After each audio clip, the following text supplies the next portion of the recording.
Di antara kalian sobat kertas, pernah nggak kalian ini nggak disukai sama orang padahal kalian nggak pernah ngobrol atau bersosialisasi dengan orang itu? Tahu-tahu nggak suka aja gitu. Kalau kalian pernah, simak video ini sampai selesai biar nggak terjadi miskomunikasi ya.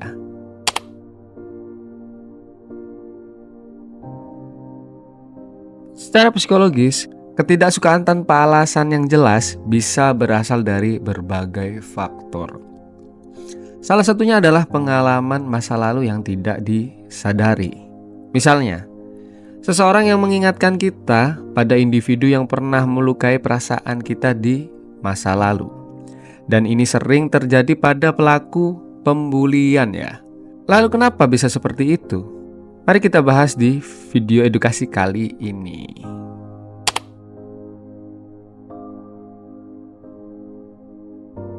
Tidak suka tanpa alasan yang jelas. Perasaan tidak suka tanpa alasan yang jelas biasanya ini terjadi pada pelaku pembuli. Ini biasa terjadi hanya karena iri hati seorang pelaku pada korbannya. Dan bisa jadi pelaku ini dulunya adalah orang yang pendiam, yang tidak bisa mencari teman dan pernah dibully sama temannya yang lain. Ketika dia merasa punya teman, dia malah melampiaskan pembulian yang dia rasakan sebelumnya. Itu balik arah menjadi dia pembuli atau membuli ke orang lain, entah itu ke temannya ataupun orang yang tidak dikenal, bisa jadi sasaran pembulian orang tersebut. Mungkin perilaku ini bikin orang yang menjadi korban sangat-sangat kesal dan kebingungan atas perilaku pelaku ini. Dan orang yang menjadi korban ini juga bisa terganggu mentalnya karena perilaku dari pelaku ini. Kalau kalian pernah di posisi ini sangat menyebalkan sekali ya.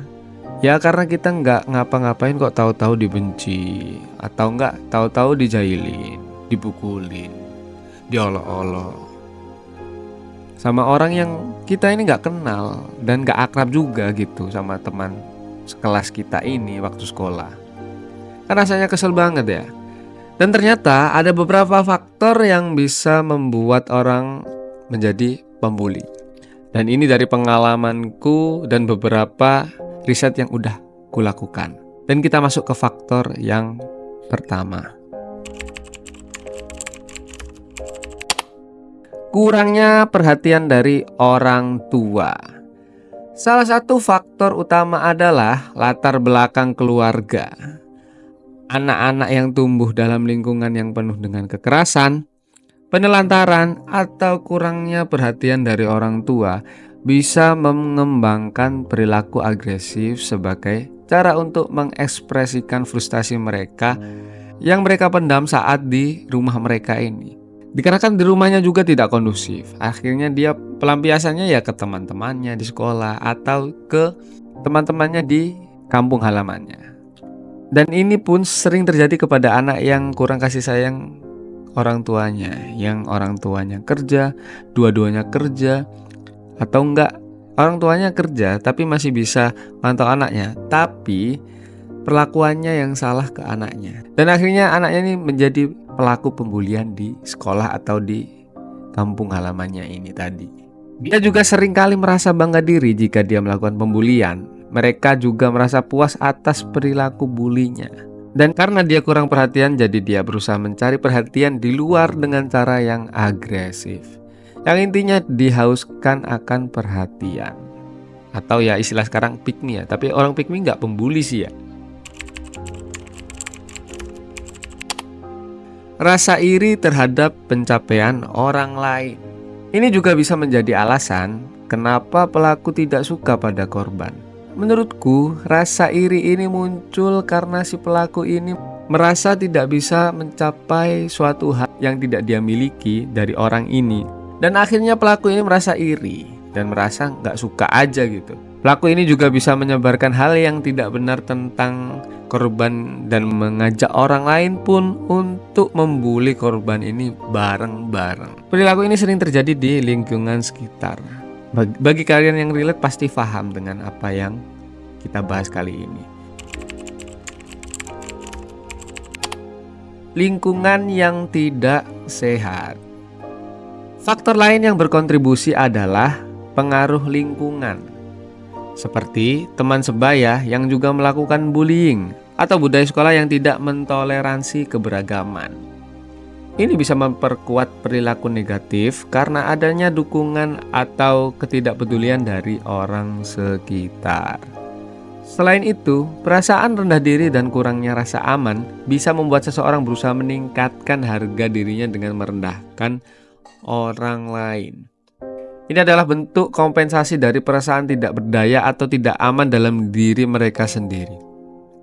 Kurangnya rasa yang diterima atau merasa tidak dihargai oleh teman sebaya bisa memicu seseorang untuk mencari cara mendapatkan perhatian atau power ini ya untuk menjadi pembuli.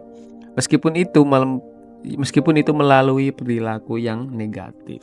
Namun penting untuk diingat bahwa perilaku bullying ini bisa diubah dengan pendekatan yang tepat, dukungan dari keluarga, konseling, dan pendidikan. Setiap individu bisa belajar untuk mengembangkan empati dan cara-cara positif untuk berinteraksi dengan orang lain. Peran keluarga, sekolah, dan masyarakat sangatlah penting dalam mengatasi bullying ini. Pendidikan tentang empati, penyelesaian konflik, dan dukungan emosional bisa membantu mengubah perilaku negatif menjadi positif. Dengan memahami akar penyebab perilaku bullying dan memberikan dukungan yang diperlukan, kita bisa membantu mengubah arah hidup seseorang menuju masa depan yang lebih baik. Edukasi tentang empati, penyelesaian konflik, dan dukungan emosional bisa membantu mencegah dan mengatasi perilaku bullying. Setiap individu berhak untuk merasa aman dan dihargai di lingkungannya.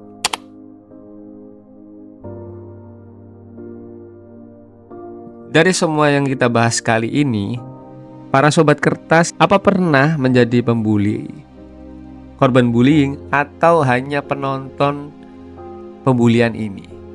Kalian bisa menceritakan semua pengalaman kalian di komentar. Kita sharing bareng, kita cari solusi bareng.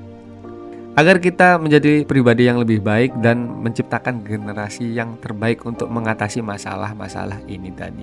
Karena setiap problem pasti ada cara penyelesaian masing-masing. Cukup sekian pembahasan kita pada video kali ini.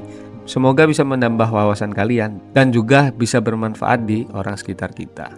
Seperti biasa, terima kasih.